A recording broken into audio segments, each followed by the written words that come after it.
j'ai le plaisir d'accueillir, voilà, en ligne ce soir. Alors attends, je vais nous mettre en plus grand. Tac, voilà, là on se voit en plus grand. J'ai le plaisir Bonsoir. d'accueillir Véronique. Bonsoir Véronique. Bonsoir tout le monde. Bonsoir Virginie. Alors, Véronique, on s'est rencontrés, nous, en mars 2024. Donc, ça fait 6 mois. Tu es donc à mi-parcours de ton année de métamorphose avec nous à l'école. Jusqu'à présent, vous avez eu l'occasion de voir des personnes qui avaient fini déjà leur parcours depuis quelques temps. Là, ce soir, j'accueille Véronique, qui est encore à l'école. Mais en 6 mois déjà de parcours, ça répond aussi un petit peu à ta question tout à l'heure, Eliette, est-ce qu'on réussit ou pas? Eh bien, la question, c'est que justement, il y a une évolution tout au long de l'année et c'est pas à l'entrée ça va pas et hop à la sortie par miracle. Non, c'est vraiment un cheminement tout au long. J'ai regardé en préparant cette interview ce soir, j'ai regardé ce que tu m'écrivais à la rentrée, donc en mars 2024, et tu mettais « Je veux libérer ma charge mentale, arrêter de ruminer sans cesse pour retrouver ma joie de vivre, pour vivre ma vie et ne plus la subir. » Tu te souviens de ce moment que tu écrivais ça? Ça fait longtemps, c'est loin de parler comme ça pour toi maintenant. Oui, c'est juste. Waouh!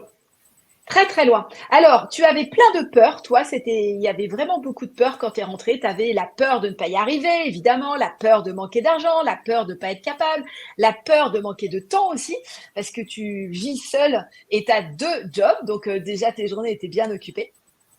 Par rapport au poids, c'était un problème pour toi depuis l'âge de 16 ans, donc ça faisait pas mal d'années, et tu avais développé des compulsions alimentaires dont on va parler tout à l'heure, et tu notais aussi, j'ai toujours été la petite fille sage qui ne dérangeait pas, la fameuse. Alors, on commence par le commencement. Comment tu m'as connue, Véronique?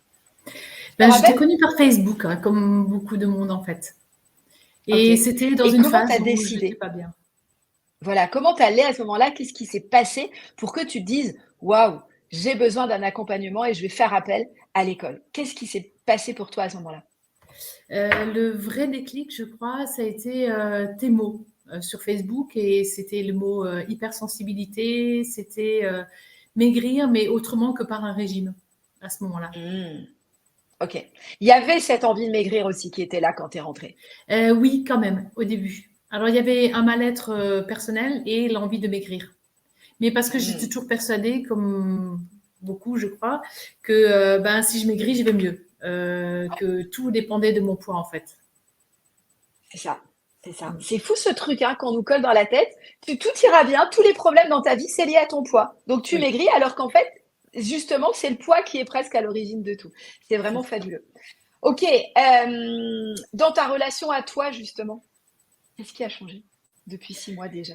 Dans ma relation à moi, aujourd'hui, j'ai le plaisir de dire que je m'aime. Et ça, Wow. c'est énorme pour moi parce que, en fait, je ne me suis jamais aimée véritablement. Ni mon corps, ni moi-même, ni qui j'étais. Et j'ai eu beaucoup, beaucoup de mal à m'aimer. Et là, waouh, aujourd'hui, j'ai plaisir à dire que j'aime même mes kilos, même si j'ai encore envie de les perdre, bien sûr. Mais je veux dire, je m'aime telle que je suis et surtout euh, physiquement, mais aussi la personne que je suis. Tu es allé découvrir la personne que tu es, justement. Mm. Et avant même de perdre tes kilos, tu as réussi à t'aimer. Qui paraît souvent impossible avant de rentrer à l'école. On dit souvent, mais Oui. tu veux que je m'aime, grosse comme je suis, je peux pas, faut que je maigrisse, après je m'aimerai. Et en Mm. fait, toi aussi, tu fais partie de celles qui ont réussi à s'aimer avant même de perdre ses kilos. C'est Mm. ça? Tout à fait, clairement. Trop bien. Et alors, ta relation à ta vie, justement, parce que ta vie bouge beaucoup, évolue, toi. Et c'était, ce que tu voulais, c'était vivre ta vie et arrêter de la subir. Alors, déjà en 6 mois, tu n'as fait que la moitié du chemin, mais il y a déjà beaucoup de choses qui ont changé, toi, dans ta vie, des révélations, des compréhensions. Qu'est-ce que ça a changé dans ta relation à ta vie déjà depuis 6 mois? Déjà, dans ce que tu disais tout à l'heure, aujourd'hui, je la subis moins dans le sens où j'apprends à me respecter, j'apprends à dire non. Et ça a été vraiment un grand, grand pas pour moi, notamment professionnellement.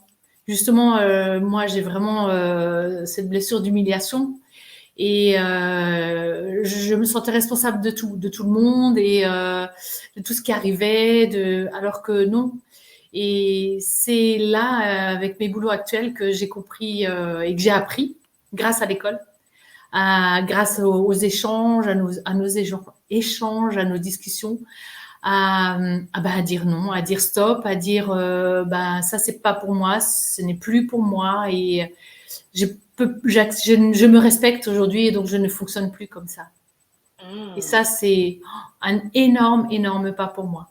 C'est un travail au quotidien, mais je suis heureuse de me rendre compte à quel point aujourd'hui je prends de plus en plus conscience de mes émotions. En fait, justement, comme je vis ma vie, dans le sens où il se passe quelque chose, je l'analyse, enfin, où j'essaie de comprendre d'où ça vient, de quoi ça provient. Et alors, j'ai pas toujours la réponse, bien sûr, hein, pas du tout, mais j'apprends à mieux écouter mon corps et ce qu'il m'exprime Et puis et ce peut-être qui à se être passe. patiente, à accepter de ne pas toujours avoir une réponse, mais en tout cas de l'écouter et d'accueillir ce qu'il te demande, en fait, ce corps. Oui, surtout ça. Oui, oui, oui. Parce que je suis une personne de nature très impatiente aussi. Et là aussi, grâce à l'école, aujourd'hui, j'apprends et partout, en fait, ce que je te disais l'autre fois au téléphone, et pour moi, c'est hyper important, c'est, vous nous apprenez aussi, pour moi personnellement, à formuler les choses et à voir les choses plus positivement, en fait, et du coup, de trouver les bons mots du style, j'ose, waouh, je suis, j'existe. Ça, c'est hyper important et longtemps, je n'osais pas dire ça, quoi. Je J'adore. ne le disais Alors même pas justement, d'ailleurs. ouais, comme ça. Mais tu n'y pensais même pas, tu savais même pas que ça existait presque, c'est Tout de à fait. pouvoir dire ces mots-là. Est-ce que, alors aujourd'hui, puisque toi, tu es à l'école actuellement, quel est justement, ton niveau d'engagement, combien de temps, comment tu arrives à t'organiser par rapport à cette école, le temps que ça te prend, parce que toi, donc, tu as deux boulots, en journée, tu travailles dans une mairie, et le soir, tu travailles dans un restaurant. Comment tu arrives à t'organiser? Quel temps ça prend? Quel engagement ça te demande? Alors, ça demande un minimum d'engagement pour l'instant pour moi personnellement, mais ça ne me pose pas de problème entre guillemets. J'ai plaisir à le faire parce que je vois comment j'évolue. Donc je me consacre une partie du temps à l'école, je me consacre mais il y a tellement de choses qui deviennent progressivement des automatismes que en fait, il y a des choses que je fais automatiquement ou dans la voiture ou justement sur mon lieu de travail quand je me mets dans ma bulle de protection parce que je me rends compte que là, je me fais, entre guillemets, il y a une phase ma chef n'est pas bien, je me fais agresser par son mal-être à elle ou je me sens trop concernée par son mal-être, donc je me mets dans ma bulle de protection. Donc c'est plutôt des automatismes qui sont en train de se mettre en place. Mais ça demande un peu de rigueur au début pour moi, notamment. J'avais besoin de rigueur, de m'instaurer, de me lire les matins, les objectifs et de m'y tenir un peu. Mais aujourd'hui, ça devient tout doucement un automatisme. Quelle est, de ce que tu vis en tout cas, quelle est la différence d'après toi entre, en tout cas, quelle est la plus-value justement d'avoir les quatre coachs? Parce que du coup, pour l'instant, tu en as vu trois, toi, tu n'as pas encore vu vraiment la quatrième en rendez-vous privé. Et quelle est l'importance en fait d'avoir justement des coachs en visu pour toi et de pouvoir changer de coach? Est-ce que, voilà, comment tu ressens ça et quelle est pour toi la plus-value, en tout cas, de cet apport-là qu'on a à l'école? Par Euh, rapport à ben, bosser toute seule dans ton coin, tu vois, tout l'espace de formation que tu regardes toute seule, qu'est-ce que les rendez-vous viennent t'apporter en plus?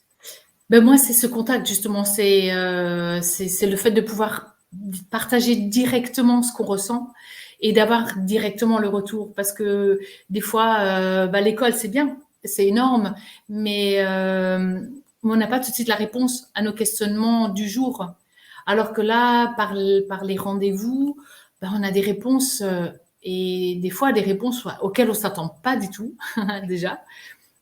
Mais aussi, chacune vous fonctionnez différemment. L'une, c'est plus l'hypnose. Moi, j'avoue, les hypnoses m'ont beaucoup apporté aussi. Toi, c'est vraiment ces échanges et ta façon de reformuler les choses, ta façon de nous dire ou de me dire, mais oui, mais là, enfin, de me questionner plus en profondeur, qui font que, ah oui, du coup, je comprends mieux le cheminement aussi pour moi et je sais mieux le mettre en pratique aussi derrière. Donc, et puis après, Christine, c'est oui, mieux comprendre comment on fonctionne soi, c'est le corps humain, c'est enfin, voilà, chacune a une autre approche, mais tout se rejoint. Et c'est énorme de pouvoir profiter de ça et d'avoir des mots qu'on peut mettre sur ce qu'on ressent. Ta blessure, toi, principale, vraiment, toi, elle sort fort. C'est cette blessure d'humiliation, justement. Tu nous l'as dit tout à l'heure. Et est-ce que aujourd'hui, tu sens qu'elle dirige encore? Est-ce que déjà, tu as pris conscience à quel point elle dirigeait ta vie? Est-ce qu'aujourd'hui, c'est justement elle qui... Est-ce qu'elle dirige moins ta vie? Est-ce que tu arrives à l'apaiser? Comment tu as jonglé? Comment tu as dansé avec cette blessure d'humiliation? Oui, aujourd'hui, elle me dirige nettement moins. Au contraire, aujourd'hui, j'ai envie de dire, quand en fait, ce qui est sympa aussi, ce que vous nous avez appris, c'est de nous féliciter aussi quand on prend conscience de quelque chose. Et des fois, justement, quand je suis dans une situation où, justement, je me mets un peu cette vitre pour me protéger de l'autre, de ce qu'il pense l'autre, mais qui ne me concerne pas en réalité. Et après, je me dis, waouh, Véro, t'as vu, tu l'as même pas pris pour toi, là. Tu as réussi à prendre du recul et à, waouh. Et du coup, non, aujourd'hui, je chemine totalement différemment. Je me rends compte que je prends beaucoup plus de recul sur ce qui m'arrive. Et je Alors prends toi, plus ton les corps, choses il te autant à paraît... cœur, en fait, du coup. Tu n'es plus responsable de tout ce qui se passe autour Non, de toi. Et non, ça, ça non, libère les épaules. énormément. Euh, tu avais pas mal de difficultés avec ton corps au-delà du poids. Tu as eu beaucoup de douleurs et ton corps, il te parlait, toi, avec pas mal de douleurs qui venaient à travers des douleurs, de la fatigue aussi. C'était lourd pour toi. Tu peux parler de cette évolution-là, justement, que tu as vécue? En fait, effectivement, même malgré les vacances, en rentrant de vacances, déjà avant les congés, j'étais fatiguée, mais hyper fatiguée. Et au retour, pareil, toujours encore, mais parce que déjà d'une, j'écoutais pas tout le temps mon corps, mes émotions et tout ce qu'il essaie de m'exprimer. Et puis un jour, je me suis dit, bon, maintenant, Véronique, tu écoutes tout ce que ton corps te dit. Maintenant, tu te notes là où tu as mal. Voilà, qu'est-ce que ça veut te dire? Essaie d'aller en profondeur. Et j'ai essayé de faire point par point. Voilà, de passer en revue point par point mes douleurs. Et surtout, j'ai fait l'hypnose de demande de pardon à mon corps. Et ça a été mais énorme, énorme à ce moment-là. Et je l'ai fait plusieurs fois puisque vous nous avez expliqué que c'était pas un souci de faire une hypnose plusieurs fois d'affilée, et qu'il fallait s'écouter. Et donc je me suis dit là j'ai besoin encore de libérer, là j'ai encore mal et c'est pas. Et donc vraiment cette hypnose pour moi elle a été très très forte. Et je l'ai fait Petit à petit, 3-4 les jours douleurs et d'affilée. la fatigue, ça a fait quoi?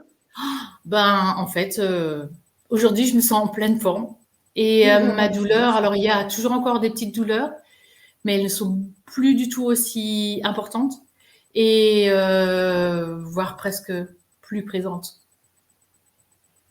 T'avais des compulsions alimentaires quand on s'est connus? T'en as Mm. encore?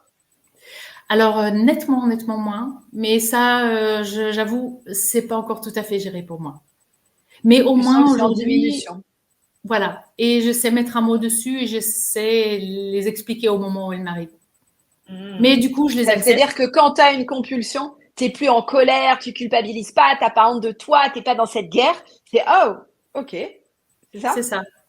Je l'accepte. Ça change beaucoup de choses, ça, non? Et, beaucoup, pour moi, énormément. Pour moi, énormément, oui. Et du coup, je rumine nettement moins. Je dors mieux. C'est un tout. C'est un tout. C'est bon, ça. Parce que je libère, du coup, aussi mon mental. Puisque je suis moins en colère contre moi. Au contraire, je suis plutôt dans waouh, je suis contente de qui je suis. Justement, il y a une phrase qui est très belle que tu utilises souvent et j'adore t'entendre utiliser. D'ailleurs, t'annonce aussi que moi je la prends un peu de temps en temps aussi, je la dis. Je la trouve très belle. C'est j'invite le merveilleux maintenant dans ma vie. Je la trouve trop belle cette phrase que tu répètes souvent. Ça change quoi pour toi cette phrase aujourd'hui? En fait, à chaque fois que je suis un peu down ou que je sens que là, je suis pas bien, je suis pas trop en forme, je suis pas trop, moi, je suis quelqu'un de visuel. Donc en fait, on en avait discuté. Du coup, j'ai collé des post-it un peu partout et je me suis noté cette fameuse phrase sur ce post-it. Et même dans la voiture. Et donc, par exemple, dans la voiture, avant d'aller au boulot, quand je sais que là, bon, la mairie, des fois, voilà, il y a des choses qui m'attendent, on me dit, oh, alors je me répète cette phrase, et puis moi, du coup, ça me donne mon sourire, ça me met en joie, et ça me fait du bien, tout simplement, et c'est Et tu énorme. te mets sur la vibration, sur la fréquence du C'est sourire, ça, de surtout. la joie, du merveilleux. Vous vous C'est souvenez ce ça, que je vous ai partagé hier? Et là, hop, tu rentres. En fait, maintenant, quand tu rentres dans la fête foraine, tu vas dans le bon manège, quoi. Le c'est manège du ça, merveilleux, toi. c'est Et ça. là, la vie, elle change. Hein. Oui, clairement. Non, mais énormément. Et du coup, alors je veux pas dire que tout va bien, hein, pas du tout, mais je vis les choses beaucoup mieux, et je me sens plus en joie, justement. Je me sens plus légère. Je me sens beaucoup mieux avec moi-même et dans Mhm. ma vie. Et il te reste encore 6 mois, t'as fait que la moitié avec nous. D'ailleurs. Plein d'encouragement de ta binôme, Sybille, qui t'entend et qui est là, Ah, merci, t'encourage et te Sybille. dit bravo, je suis fière de toi. Oui, parce qu'à l'école, les élèves, on leur propose d'être en binôme. Et puis voilà, donc D'ailleurs, soutien de la ça aussi, binôme. c'est quelque chose de magnifique, le binôme. C'est chouette, nos échanges, et ça apporte beaucoup aussi. Merci. Mmh, Merci à toi aussi, génial. Sybille. Voilà, et donc voilà, quel beau témoignage. Eliette te demande si elle peut utiliser ta phrase, j'invite le merveilleux dans la vie. Ah, Est-ce avec que tu grand la plaisir. Si prêtes? ça peut t'apporter ce que ça m'apporte, mais avec le plus grand des plaisirs. Top. Merci beaucoup, en tout cas, Véronique, d'être venue nous partager ton Merci à toi, parcours Virginie. déjà, de tout ce que tu as fait déjà, qui est très, très inspirant et qui présage de beaucoup pour les 6 prochains mois. Merci beaucoup à toi. Hop,